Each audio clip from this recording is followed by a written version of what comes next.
Divertissez vos émotions avec le Casino 2000 de Mondorf-les-Bains. Bonjour à toutes et à tous, c'est un plaisir de vous retrouver pour ouvrir avec vous une nouvelle boîte à malice, dans laquelle il sera question de théâtre, puisque nous irons voir La Veuve sur le fil, un procès capital, une création musicale poignante sur l'abolition de la peine de mort. Nous pousserons ensuite les portes de l'atelier de l'artiste sculpteur Vero Reato, qui a l'art de faire de la dentelle avec du béton. Et puis c'est Félix, cette fois, de la librairie Autour du Monde, qui nous livrera son roman coup de cœur de la semaine. Tout cela sans oublier une poignée de rendez-vous incontournables.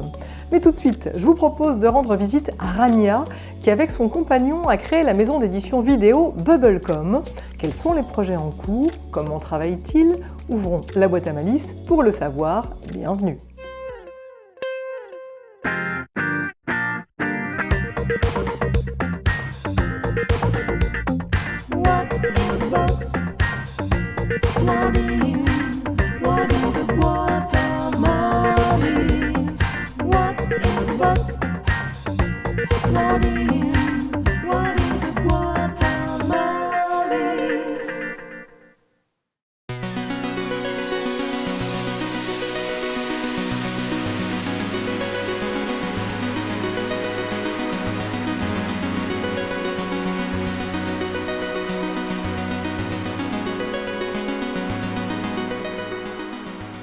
Rania, bonjour. Bonjour Alicia. Merci beaucoup de m'accorder cet entretien. On est chez toi, à Metz, pour parler de ta maison d'édition que tu as fondée avec ton compagnon, Stéphane. Une maison d'édition qui s'appelle Bubblecom. Elle est entièrement dédiée au cinéma, à la pop culture plus exactement. La pop culture, c'est quoi ? Alors la pop culture, c'est finalement tout ce qui nous rappelle notre enfance, les années 80, 90, tout ce qui est blockbuster, etc. Donc ça représente un peu quel type de film? Ça va peut-être des Goonies Ça peut aller des Goonies, Ghostbusters, Retour vers le futur, exactement. En fait, c'est l'univers Zemeckis, Spielberg, James Cameron, même l'univers de Star Wars, George Lucas, voilà. D'accord, des films américains essentiellement? Les films américains essentiellement, pour nous en tout cas, parce qu'on maîtrise moins le cinéma français. D'accord. Alors une fois qu'on a dit ça, qu'on a défini ce qu'était la pop culture, il y a Bubblecom, la maison d'édition. Quelle est finalement sa spécificité? Avec Stéphane, quels sont vos objectifs? Alors nos objectifs, en tout cas pour 2023, pour cette fin d'année, c'est de rééditer Recherche Suzanne désespérément en Blu-ray. Film avec culte, Madonna. Film popcorn, film pop. Madonna, Rosanna Arquette et plein d'autres encore oui, Aidan Quinn, personnages. par exemple. Une réalisatrice féminine aussi, oui, aux commandes. Suzanne Seidelman, qu'on a eu d'ailleurs l'occasion de rencontrer au mois de mai dernier à New York. D'accord, rien que ça. Rien que ça. Et tu as même rencontré Rosanna Arquette. Oui, à Los Angeles, juste après. Madonna is Susan. The hottest voice in rock is now the freshest face on film. Every man is desperate to have her. One woman is desperate to be her. Il va être dans un package Blu-ray et DVD, oui. Voilà, donc ça va être un coffret collector. Pourquoi ? Parce que le film déjà n'a jamais été édité en France en tout cas, en Blu-ray. Donc là on s'est dit c'est l'occasion de le proposer aux fans du film, mais aussi aux fans de Madonna, cette édition-là. Il y a eu une édition il y a quelques années de cela en DVD qui était sortie, mais aujourd'hui d'un point de vue qualitatif, ce n'est pas cela. Donc c'est pour ça qu'on s'est projeté sur ce projet-là, avec un beau coffret collector, donc avec des bonus, des interviews, documentaires, livres, etc. Donc plein de goodies pour ceux qui achèteront ce projet. Oui, d'où les interviews donc, de la réalisatrice, de Rosanna Arquette. Donc c'est passionnant, ça veut dire qu'il faut se replonger complètement dans l'ambiance du film, aller rechercher des anecdotes, il y a un vrai travail de documentariste en fait. Là on est vraiment dans non seulement un travail de documentariste, archiviste, mais d'analyse aussi. Par exemple, lors de notre escapade aux États-Unis au mois de mai dernier, donc on a rencontré les différents protagonistes qui ont travaillé sur le film, la productrice, des acteurs, des actrices, Suzanne Seidelman, la réalisatrice, réalisatrice. La semaine dernière, on était sur Paris pour un deuxième step, là pour le coup, sur l'analyse du film en lui-même, c'est-à-dire ne pas que se contenter finalement du témoignage, du côté créatif de toute la production, mais aussi le côté analytique, le côté réception, même le côté musical. On a eu l'occasion d'interviewer Olivier Cachin, très grand critique du rock, donc on a eu la possibilité d'échanger avec lui, que ce soit par exemple vis-à-vis de la musique, vis-à-vis de l'époque, les années 80, de Madonna. Starring Rosanna Arquette as Roberta. You know, Garrett, between you and me, what do you really know about Roberta? She doesn't even like sex that much. It's impossible. She'll love it. You can date. And Madonna as Susan. On démarre toujours par un travail de recherche. Donc, qui a travaillé sur ce film-là, qui ensuite on peut contacter pour interviewer, qu'est-ce qu'on souhaite aussi voir apparaître dans l'édition collector. Donc, ça va être une édition collector de 2000 exemplaires. Donc, c'est une édition collector limitée. On ne sait pas encore si on va rééditer cette version-là ou pas, ou peut-être qu'on va rajouter des bonus. On va aussi interviewer Samuel Blumenfeld. Samuel Blumenfeld est un journaliste du Monde spécialisé dans le cinéma. On va aussi interviewer Jean-Pierre Dionnet qui a été dans les années 80 et 90 partenaire de Philippe Manœuvre avec Rock and Folk. On se charge de tout de A à Z. Pourquoi ? Parce que comme on a aussi un passé dans la communication, donc on sait réaliser des plaquettes, on sait réaliser des ouvrages, on sait écrire, on sait filmer, etc. On a filmé pour les entreprises, donc on sait aussi donc réaliser des interviews. Et on rajoute à cela le côté passionné, c'est-à-dire on a tout de même cette maîtrise au niveau du cinéma, donc le côté archiviste, recherche, contacter les bonnes personnes. Orion Pictures presents Desperately Seeking Susan. Pourquoi est-ce que tu aimes tant ce film ? Qu'est-ce qu'il représente pour toi, ce film, Recherche Suzanne Désespérément ? Il représente plusieurs aspects finalement de ma vie. C'était quand j'ai vu le listing, j'ai su que je devais travailler sur... c'était comme un coup... Je ne sais pas si c'est un coup de foudre ou un pressentiment. Voilà, c'était comme une évidence pour moi. Je trouvais que déjà pour clore finalement ce côté fanatitude de mon adolescence, c'était déjà un point d'orgue par rapport à cela. Ensuite, aussi ce côté, encore une fois, pop culture, c'est presque le point de rupture où on passe d'une époque à une autre. Donc ça, c'est le gros projet Bubblegum du moment. Oui. Ça sera 2023 quand est-ce qu'il est sorti ? Fin d'année. Fin d'année 2023, Voilà, donc le beau coffret Recherche Suzanne Désespérément, on va pouvoir se le procurer. Bubblegum aussi, donc au final, c'est vraiment ça, c'est éditer systématiquement, rééditer des coffrets DVD, c'est ça votre ligne ? Ça va être, on va avoir 3 lignes totalement différentes. Il va y avoir la première ligne avec la réédition de Blu-ray, DVD, de films qui nous intéressent. Donc l'année prochaine, on sortira La vie, l'amour, les vaches, voilà, et aussi Stay Hungry. Et là, on est en train de démarrer d'un point de vue recherche, etc., archives. On est en train de travailler sur le travail d'un scénariste, Carl Forman, voilà, qui a subi le macartisme dans les années 50, 60. Et la semaine prochaine, nous partons à Londres pour interviewer son fils. Voilà, qui a travaillé pour le New Yorker, Herald Tribune, le Washington Post. C'est vraiment passionnant. Oui. Vraiment passionnant. Mais alors, à l'heure du streaming et tutti quanti, on se pose la question, est-ce que proposer des rééditions de DVD, de Blu-ray, est-ce que c'est encore dans l'air du temps ? À qui ça s'adresse finalement ? Ça s'adresse en fait à un public averti, c'est-à-dire qui a l'habitude de collectionner, de continuer à se procurer en fait ce type de produit, ce type de plaisir et de pouvoir en profiter. Alors avec ton conjoint Stéphane, on imagine que vous êtes tous les deux passionnés de cinéma, mais moi j'ai envie de savoir toi justement, quel est peut-être le premier film qui t'a fait tomber en amour pour le cinéma et qui fait qu'aujourd'hui tu te retrouves ici à avoir créé cette maison d'édition ? Alors le premier film, Le Silence des agneaux. Silence des agneaux, ouais. J'ai une passion justement pour les psychopathes. Pour les psychopathes, les serial killers, voilà. Et ça a continué après avec Seven, etc. Et d'ailleurs, on aura la chance en octobre, David Fincher sera sur Paris à la Cinémathèque et on va pouvoir le voir. D'accord. Voilà, on est sur la liste VIP, on est content. Ah, on viendra sonner pour avoir des anecdotes. Quel est le film qui te fait le plus marrer ? Le film qui me fait le plus marrer, alors là pour le coup, c'est français, Les Visiteurs. Les Visiteurs. Voilà, c'est mon enfance, donc j'adore Les Visiteurs. Ouais. Là pour le coup, c'est un vrai film popcorn aussi français. Et peut-être pour terminer, ton film de chevet. Allez, j'en choisis 2. Benjamin Button. En même temps, il y a ce côté amour, je trouve le romantisme de ce film, les acteurs, le réalisateur, de toute façon j'adore Fincher, et Alien. Voilà. Alien, donc là à nouveau un peu dans l'horriphilie. Oui, le côté popcorn revient. C'est ça. Voilà. Et ben oui, le côté popcorn, on l'a avec la maison d'édition Bubblecom. Il y a déjà d'autres DVD qui ont été édités en amont, des choses qu'on peut retrouver déjà sur lesquelles vous avez travaillé. On est plutôt en accompagnement d'autres éditeurs, entre autres Rimini Éditions. Donc là, il y a Trapèze, voilà, une réédition du film Trapèze. Il y a quelques temps de cela, nous avons travaillé sur Le plus grand cirque du monde, voilà, qui était sorti, je crois, fin mai, début juin. Il y a eu Dillinger qui est sorti au mois de juillet, donc voilà. C'est-à-dire, en fait, aujourd'hui, nous faisons pour nous-mêmes ce qu'on est capable de faire pour d'autres éditeurs. Eh ben, c'est génial. Et ben, on vous suit donc sur Internet. Merci beaucoup. Merci bien. Et puis on vous souhaite encore une belle carrière derrière, devant la caméra, partout. Merci infiniment. Merci Alicia, merci pour l'invitation. Sur bubblecom.fr. Merci bien.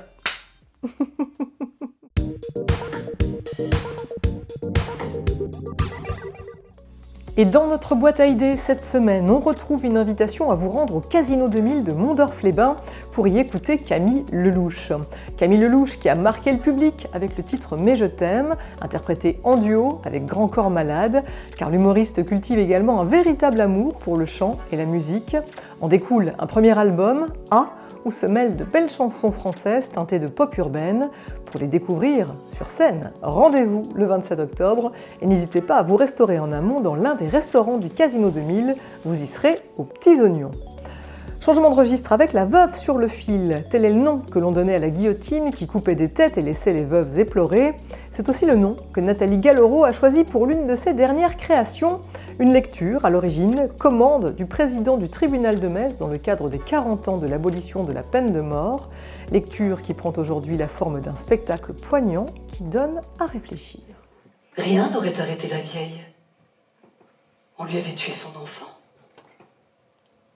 Quoi? Elle aurait dû pardonner? Elle aurait pu pardonner? Oh, le beau pardon, si pratique, si commode pour en finir avec la douleur. Le pardon qui permet de classer, de continuer de courber l'échine devant le mauvais sort. Non! Comment composer avec la douleur causée par la souffrance ou la perte d'un proche? Faut-il se venger ou pardonner? La question se pose depuis la nuit des temps et revient dès lors que l'on évoque la question de la peine de mort. Un sujet qu'aborde aujourd'hui la comédienne et conteuse Nathalie Galloro, non sans une certaine émotion. Un jour, on est arrivé en studio et j'ai demandé aux musiciens, est-ce que vous pourriez me faire entendre un cri? Et Nicolas, qui est à la batterie, a sorti un cri d'un film d'horreur. Et je peux dire que ça a créé en moi une espèce de faille, en fait, quelque chose qui m'a vraiment ébranlée. Et on est parti de cette faille. C'est-à-dire, on ne sait pas. On ne sait pas si demain, un de nos enfants était égorgé. Est-ce qu'on serait toujours contre? On ne sait pas. Et c'était vraiment ça. On ne sait pas, mais ensemble, on s'interroge. Et surtout, on fait réentendre des voix comme Camus, Victor Hugo, Badinter, Beccaria, Lemire. Autant de personnalités qui ont œuvré pour abolir la peine de mort et que Nathalie Galloro convoque dans cette création théâtralisée en 4 actes. La première partie, c'est sous forme de conte, parce que c'est aussi mon métier principal, où j'ai raconté comment la loi du talion est venue au monde. Donc c'est l'histoire du code d'Hammurabi, ce jeune roi en Mésopotamie, comment il a essayé de juguler la violence. Si un homme arrache l'œil d'un autre homme, son œil lui sera arraché en retour. Si un homme brise la dent d'un homme, sa dent lui sera brisée en retour. Telle est la faute, tel est le châtiment. Pas de circonstances atténuantes. La seconde partie, c'est une nouvelle de Maupassant. C'est la mise en situation de la vengeance, en fait, de la loi du talion.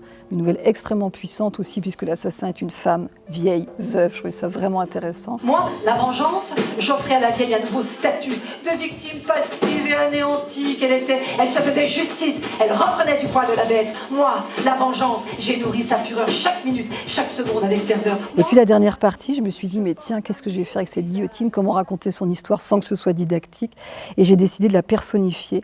De la jouer, en fait, d'en faire un personnage, jusqu'au jour où elle rencontre son pire ennemi. On m'a dit que cet homme serait de taille à me mettre par terre et qu'il allait engager tout son être pour me détruire. On m'a dit son nom, Robert Badinter. Jouer la guillotine, c'est jouissif aussi, donc elle est sadique, elle adore couper des têtes, elle raconte son histoire, elle s'est essayée sur des femmes, sur des cadavres. Il y a une jouissance dans comment dire ça, dans cette noirceur. Je regrette seulement cette odeur quand ils arrivaient, une odeur de beurre une odeur animale, de gibier. Et si les textes ont été écrits pour la majorité par Nathalie Galloro, la musique a été quant à elle composée par le trio qui l'accompagne, une musique qui rappelle l'univers du polar tout en se jouant de différents styles.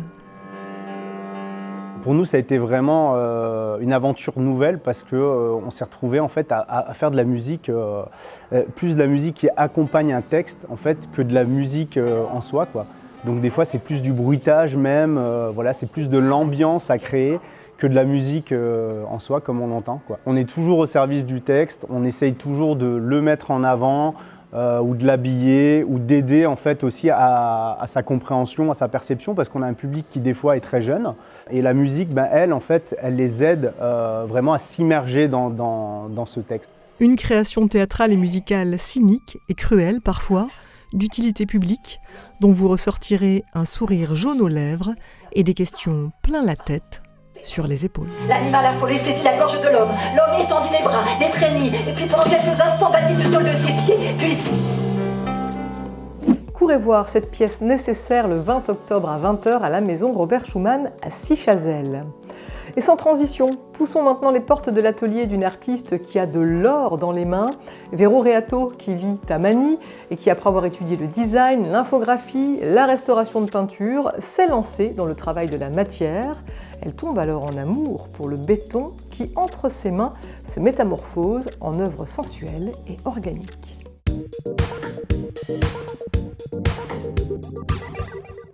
J'ai énormément de mal à exprimer, en temps normal, à parler, et donc je pense qu'en fait là je suis à l'aise quand je transmets quand je montre mes sculptures, quoi. C'est elle, c'est pas moi, c'est elle qui parle et je pense qu'elles le font bien.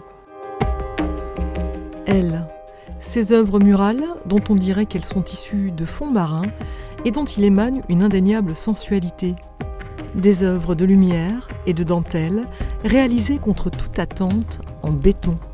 Un béton léger pour lequel Véro Reato a eu le coup de foudre il y a 10 ans maintenant.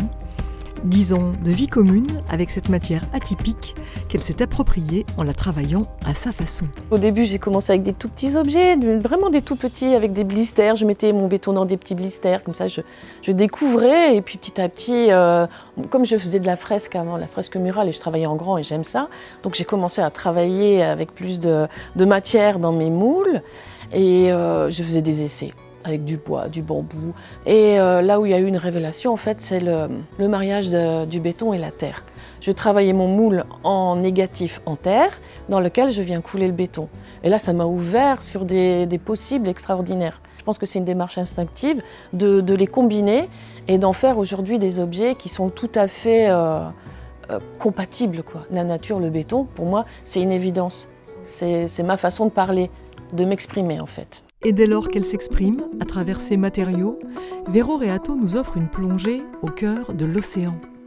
Car entre ses mains, la terre et le béton deviennent coraux, oursins, plantes aquatiques. Et pour en arriver à un tel résultat, tout prend vie dans son atelier. C'est là où tout se crée en matière. Que ce soit en terre ou en béton, c'est mon petit espace. Et on est deux pour travailler. Marc n'est pas là, il ne voulait pas se faire filmer. Donc je suis seule à vous proposer mon travail. Donc en fait, on a la première phase qui est le travail de la terre. Marc m'a préparé mes petits rectangles de terre dans lesquels on va venir... c'est lui qui fait ce travail-là. Donc je lui dis, écoute, il me faut des stries de telle longueur, de telle épaisseur. Ici, par exemple, c'est les règles qui permettent d'avoir une épaisseur régulière. Donc il coupe un morceau, il va en faire un boudin. Je n'ai pas mis mon tablier, tant pis.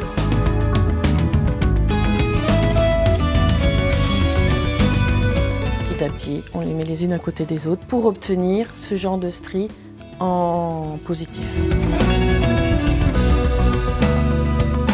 Alors celle-ci, elle fait partie de la famille des pankas. Panka, c'est une pièce plate et en même temps avec un volume au centre, mais striée.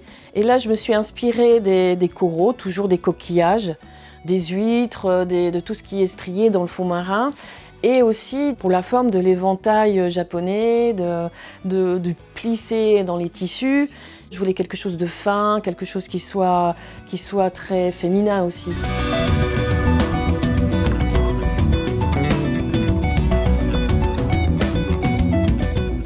Voilà un moule dans lequel j'ai coulé de la terre, j'ai disposé de la terre et ensuite j'ai travaillé cette terre, je lui ai donné du volume et une fois que le volume était terminé en terre et toujours en négatif, j'ai coulé le béton.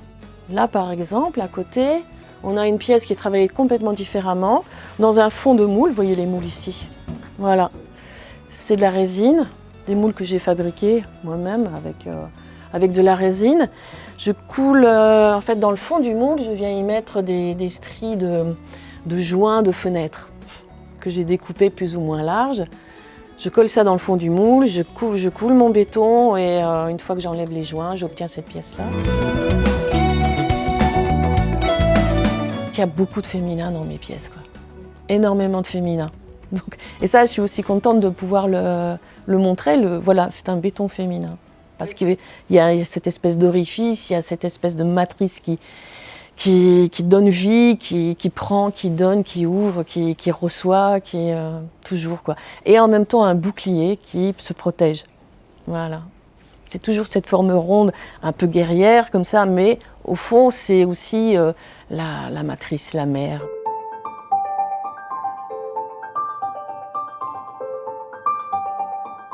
De la féminité et toujours cette sensation de légèreté.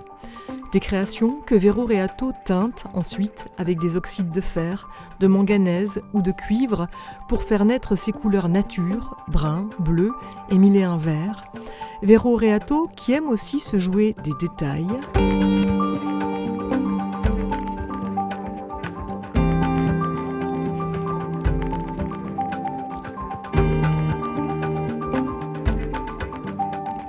Détails qu'elle loge au cœur des œuvres comme des bijoux.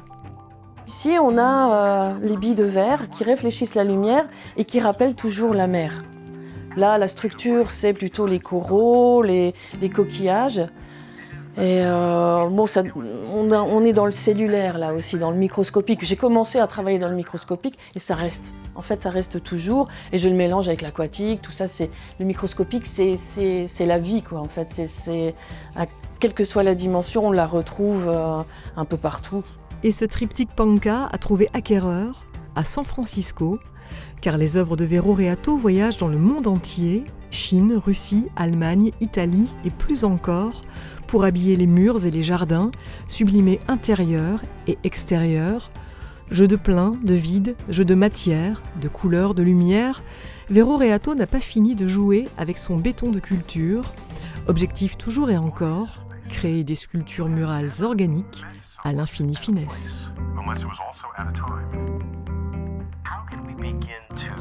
Tu sculptes ou quoi?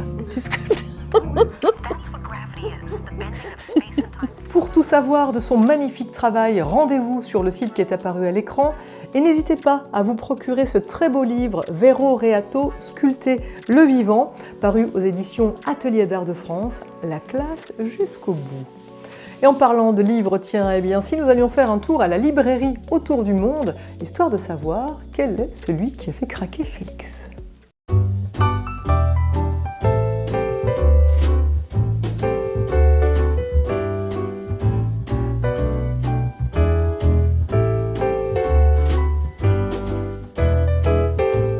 J'ai décidé de parler du livre chez Stock de Olivia El-Kaïm, La fille de Tunis.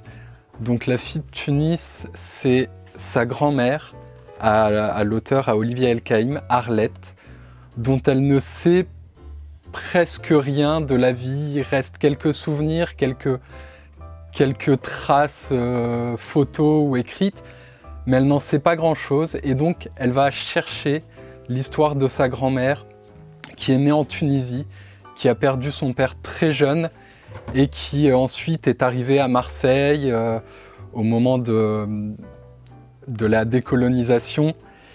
Et on se prend d'affection pour ce personnage qui est à la fois haut en couleur et très tragique, dont vraiment à qui il est arrivé des choses très dures, mais on se prend d'affection pour elle et le livre a un côté très méditerranéen, très ensoleillé, très plein de vie. Et alors je vais peut-être lire un extrait dès le début pour ne pas trop en révéler. Avide d'une révélation, je scrute les dates, les lieux, inscrits d'une plume hésitante par un officier d'état civil, là-bas, en Afrique du Nord, et ici, dans les Bouches-du-Rhône. J'utilise la fonction loupe de mon smartphone, fais des captures d'écran, j'imprime. Les 2 mariages de ma grand-mère, 1951-1996, les naissances de ses filles, 1954-1960, son acte de naissance et son certificat de décès. À quoi se résume une vie entière? À quelques feuillets mal conservés, où se niche exactement la vérité d'une femme.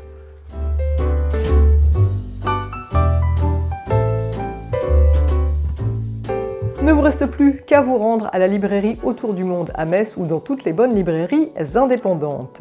Avant de nous quitter, notez un dernier rendez-vous dans votre agenda avec le club Sœurs Optimistes qui organise le 4e salon Talents de femmes. Une vingtaine de créatrices, artistes, artisanes passionnées y sera présente. Créatrices de bijoux, peintres, sculpteurs, verriers et plus encore.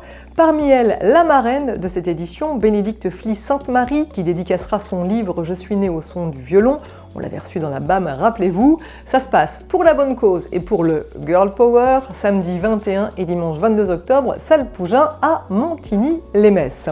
Voilà, c'est tout pour aujourd'hui, mais bien sûr, on se retrouve la semaine prochaine pour de nouvelles aventures culturelles. D'ici là, cultivez-vous bien. Allez, bye bye.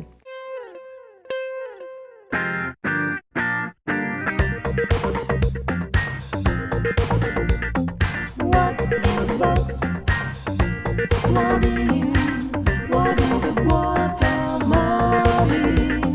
What is bugs? What is a watermelon?